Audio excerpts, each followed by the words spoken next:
Assalamualaikum warahmatullahi wabarakatuh. Saya Syafiq Chandra Muzaki dari 12 IPS 3. Hari ini saya akan membahas peristiwa terburuk di Eropa. Setelah Perang Dunia II, peristiwa ini bisa dibilang kasus pembantaian dan pembersihan etnis terburuk sepanjang sejarah Eropa khususnya, yaitu di wilayah Balkan. Saya akan membahas kasus pembantaian dan pembersihan etnis di Bosnia. Kasusnya di sini tuh kelompok Muslim Bosnia. Kayak waktu itu sebenarnya mereka tuh etnis mayoritas di sana loh. Tapi mereka malah jadi korban gitu. Dan lebih parahnya lagi, pembantaian ini tuh malah terjadi di wilayah yang seharusnya jadi wilayah netral. Nah, sebelum membahas pembantaian Srebrenica-nya, enaknya kita membahas latar belakangnya dulu nih. Bisa dibilang pembantaian etnis Muslim Bosnia ini tuh masih ada hubungannya sama pecahnya Yugoslavia. Jadi beberapa negara, kalau kita tarik ke belakang, awalnya wilayah yang ada di Balkan itu kan teritori dari Kerajaan Ottoman. Makanya nggak heran kalau di wilayah Balkan itu tuh bisa ada etnis Muslimnya. Nah, setelah Kerajaan Ottoman runtuh, wilayah-wilayah kekuasaan mereka di Balkan juga ikutan kepecah. Dan buat kalian yang belum tahu, di Balkan ini tuh ada banyak etnis dan tiap etnisnya tuh punya wilayahnya sendiri-sendiri. Kayak misalnya orang-orang Serbia yang mendominasi penganut Kristen Ortodoks, terus ada juga orang-orang Kroat yang meluk Katolik Roman, sama kelompok Bosnia yang menganut agama Islam. Jadi benar-benar tiap etnis tuh backgroundnya berbeda-beda dan wilayah mereka juga beda-beda. Walaupun ada di satu wilayah, bahkan di akhir tahun 1920-an, wilayah-wilayah Balkan ini tuh terus bersatu dengan membentuk negara baru dan terbentuklah Yugoslavia. Tapi sayangnya walaupun udah bersatu jadi satu negara, konflik antara etnis di Yugoslavia itu tuh tetap nggak bisa dihindari. Ya emang sih kondisi Yugoslavia itu tuh pernah adem waktu Joseph Broz Tito jadi pemimpin di Yugoslavia setelah Perang Dunia II berakhir.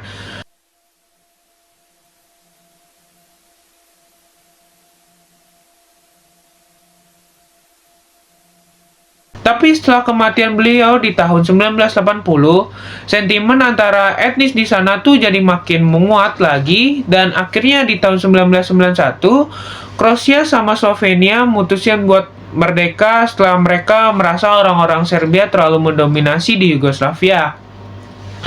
Jadi mereka itu merasa kayak kita ini kan gabungan banyak etnis. Kenapa pemerintahnya dan segala macamnya malah dikuasai orang-orang Serbia? Mereka tuh merasa kayak gitu, makanya Slovenia sama Kroasia itu akhirnya misahin diri. Dan setelah Kroasia dan Slovenia misahin diri, wilayah Bosnia sama Herzegovina itu masih bagian Yugoslavia. Di bagian Yugoslavia dan komposisi penduduk mereka juga lebih multi etnis. Mereka nih jadi berada di posisi sulit, soalnya kelompok Kroat Bosnia, kelompok mayoritas Katolik dan Muslim di Bosnia dan Herzegovina, mereka udah nggak mau lagi jadi bagian dari Yugoslavia yang emang dikuasai orang-orang Serbia. Jadi orang-orang Kroat sama Bosnia di sana tuh pengennya ikut misahin diri juga dari Yugoslavia.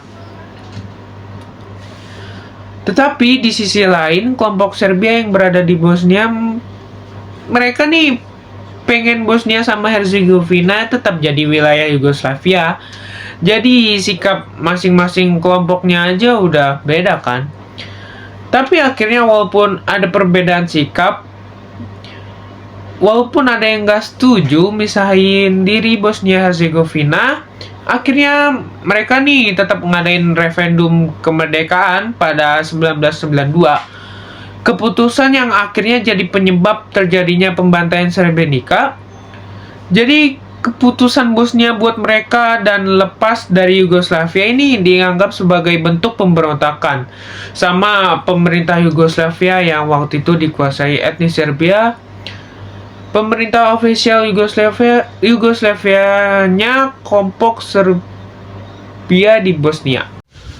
Nah, kelompok Serbia di Bosnia sendiri, mereka juga menentang tuh keputusan dan ngebikin munculnya ketegangan antar etnis di sana. Dan menghindari biar ketegangannya nggak makin parah, kepala 3 etnis utama di Bosnia ini ngumpul. Mereka akhirnya itu ada 3 orang yang mengikuti perkumpulan itu. Yang pertama itu ada Alija Izetbegovic yang mewakili Bosnia, Radovan Karadzic yang mewakili Serbia, sama Mate Boban yang mewakili Kroat. Mereka ini menandatangani kesepakatan Lisbon yang menandatangani perjanjian pembagian wilayah Bosnia buat 3 etnis tadi. Dan di saat orang-orang yang menanyakan keadaan bakal membaik, ternyata beberapa hari setelah perjanjian ini ditandatangani, Alija Izetbegovic, pemimpin etnis Bosnia tadi, tiba-tiba dia narik tanda tangannya dari perjanjian Lisbon. Dan dia juga mendeklarasikan segala hal yang berbau pemisahan etnis di Bosnia disebut. Keputusan ini diambil setelah di hari yang sama dia itu ketemu sama duta besar Amerika buat Yugoslavia.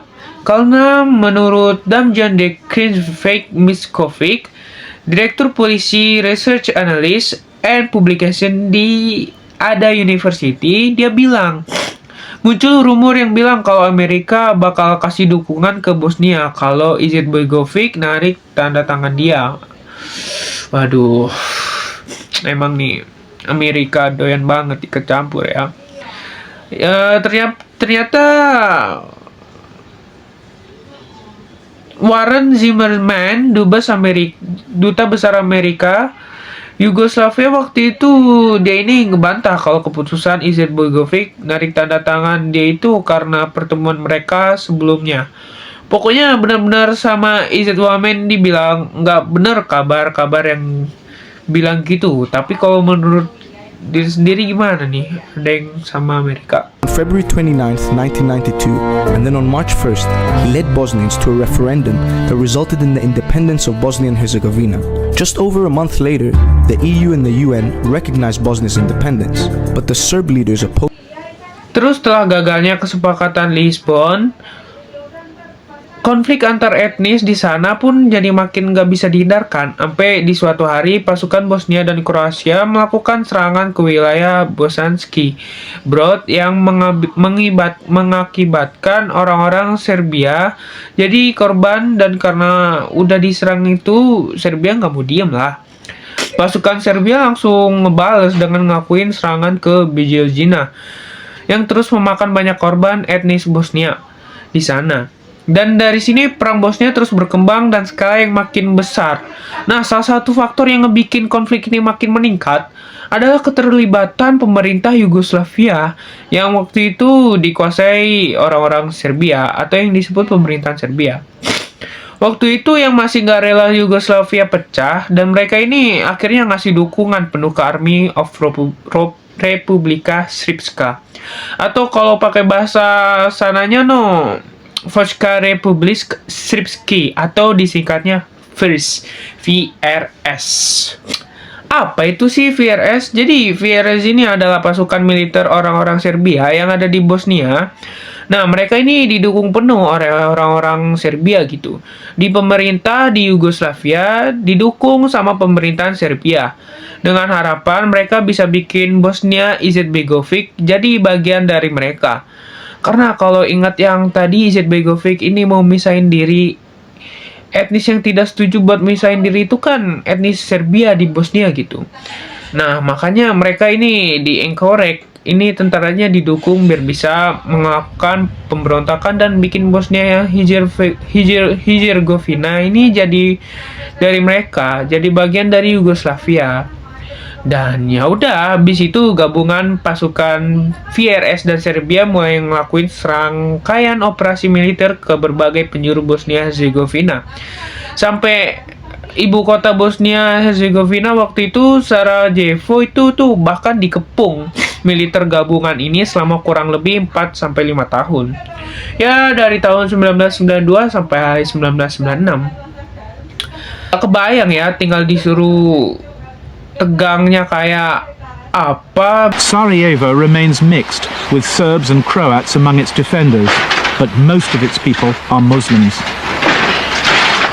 Every single day is worse and worse, and we have no hope anymore. Dan ya, ini selain pengapungan kota Sarajevo, terjadi juga pembantaian Srebrenica, yang tragedi terburuk sepanjang sejarah Eropa. Telah berakhirnya Perang Dunia Kedua ini, Srebrenica sendiri ini tuh sebenarnya nama kota di bagian timur di Bosnia Herzegovina yang terletak di pegunungan. Kalau menurut Holocaust Memorial Days Trust disebut, Srebrenica dari awal pecahnya perang di Bosnia ini tuh sebenarnya udah diincar sama kelompok Serbia di Bosnia, yang waktu itu pengen ngebikin Srpska disebut lokasinya yang langsung berbatasan dengan Serbia itu jadi alasan yang kuat kenapa Srebrenica itu diincar banget. Dan akhirnya buat ngewujud pendirian Republik Srpska tadi, pasukan Serbia pun ngerencana buat pembersihan etnis non-Serbia. Etnis Bosniak yang waktu itu emang jadi mayoritas di Srebrenica, tapi terus perencanaan pembersihan etnis non-Serb ini agak terlambat. Soalnya kurang lebih setahun perang Bosnia pecah di bulan April 1993, PBB itu udah mutusin buat ngejadiin Srebrenica itu sebagai zona militerisasi, zona asam dari semua aktivitas perang. Dan udah, kalau gini harusnya aman dong, kan orang-orang udah jadi harus netral dan malah sebaliknya gitu. Pada 6 Juli 1950, pasukan Serbia Bosnia (VRS) di bawah komando Ratko Mladic mulai menyerang Srebrenica. Ribuan warga Bosniak atau yang bisa disebut Muslim Bosnia melarikan diri ke desa Potokari yang dilindungi oleh pasukan penjaga perdamaian PBB dari Belanda. Namun, kondisi di pengungsian memburuk akibat minimnya suplai makanan dan air. Ketika pasukan Serbia semakin mendekat, pasukan Belanda yang kalah jumlah tidak mampu memberikan perlawanan dan bahkan menarik diri tanpa melakukan perlawanan yang berarti. Pada 11 Juli 1995, Ratko Mladic memasuki Srebrenica dan secara terbuka menyatakan bahwa kota tersebut kini menjadi bagian dari Republik Srpska. Keesokan harinya, 12 Juli, bus-bus mulai mengangkut perempuan, anak-anak, dan lansia keluar dari kota. Sementara pria berusia 12 tahun ke atas ditangkap dengan dalih interogasi dan atas kegiatan perang. Malam itu, pembunuhan terhadap para pria Bosnia dimulai, dan pada 13 Juli, eksekusi massal dilakukan di berbagai lokasi. Di lapangan bola, bahkan di dekat sekolah, di gudang, dimanapun itu, para korban ditembak mati-matian dalam kondisi mata tertutup dan tangan terikat. Pasukan Serbia bahkan menggunakan senapan mesin dan granat dalam eksekusi tersebut. Dalam kurun waktu 3 hari, sekitar 8.000 pria Bosniak dibantai. Sementara ribuan lainnya mencoba melarikan diri. Dari sekitar 15.000 orang yang berusaha kabur, hanya sekitar 3.000 orang berhasil mencapai wilayah Tuzla dengan selamat. Setelah perang berakhir, pada akhir 1995, tragedi Srebrenica menjadi sorotan dunia. Pada 2004, International Criminal Tribunal for the Former Yugoslavia atau yang bisa disebut ICTY secara resmi mengklasifikasikan pembantaian ini sebagai genosida.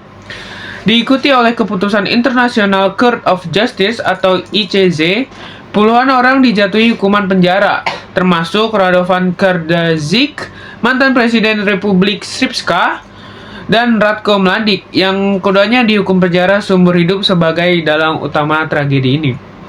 Pembantaian Srebrenica menjadi pengingat kelam akan dampak perang dan kebencian etnis, serta pentingnya intervensi internasional yang lebih baik dalam mencegah kejahatan kemanusiaan. Menurut kalian, apakah dua tokoh dalang ini hukumannya udah sesuai sama mereka atau belum? Silahkan komen di bawah. Sekian dari saya Syafiq Chandra Muzaki. Wassalamualaikum warahmatullahi wabarakatuh.